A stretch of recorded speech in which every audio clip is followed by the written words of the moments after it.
Hai Sahabat Afam, beberapa waktu terakhir kita mulai melihat adanya fenomena krisis oil and gas atau juga BBM di beberapa negara, khususnya di Asia Tenggara, akibat adanya perang Amerika dan juga Iran. Nah, ini terjadi mulai ada kelangkaan, antrian panjang, hingga kenaikan harga yang cukup signifikan di beberapa kawasan Asia Tenggara. Nah, pertanyaannya, kalau kondisi seperti ini terjadi dan berdampak ke Indonesia, apa sih efeknya ke ekonomi dan juga investasi kita? Karena seringkali perubahan yang besar di market itu dimulai dari hal-hal yang kelihatannya sederhana, ya seperti salah satunya adalah kenaikan BBM.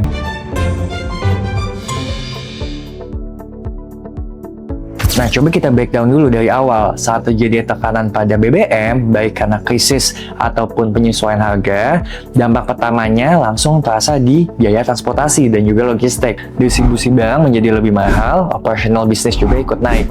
Nah, dari sinilah efek berantai ke ekonomi mulai terjadi. Efek ke ekonomi atau real impact-nya ketika biaya logistik naik, pelaku usaha biasanya akan menyesuaikan harga jualnya.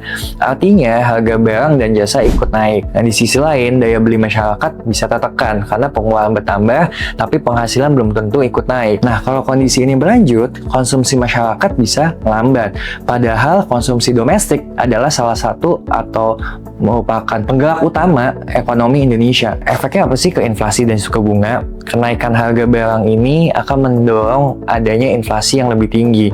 Kalau inflasi meningkat, biasanya bank sentral akan merespon dengan menahan suku bunga dengan tone yang hawkish atau bahkan menaikkan suku bunganya. Akibatnya cost of money atau cost of borrowing itu lebih mahal, pinjaman lebih mahal, dan aktivitas investasi jauh lebih selektif. Nah, terakhir mungkin kita lihat apa sih dampaknya ke market. Jadi kalau misalnya di equity atau di saham, kami melihat bahwa sektor konsumsi dan juga transportasi itu sebenarnya bisa tertekan karena adanya kenaikan biaya, tapi daya belinya turun.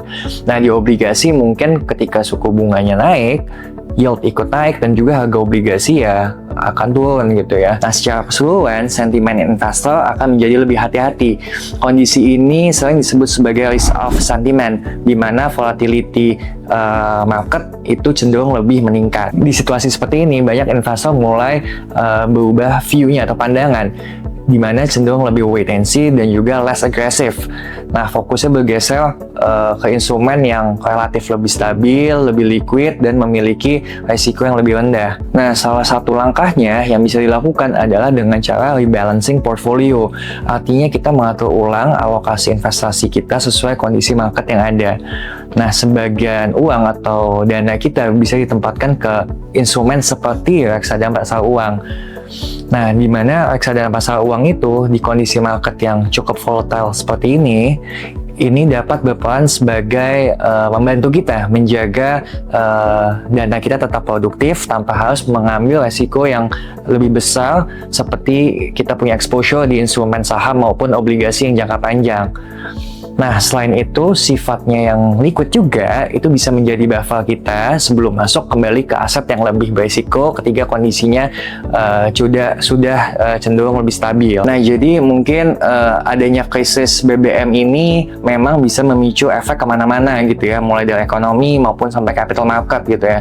Tapi dengan strategi yang tepat, teman-teman bisa tetap menjaga portfolionya tetap on track dengan tujuan investasi teman-teman dengan cara balancing dan juga aset allocation yang sesuai dengan kondisi market yang ada.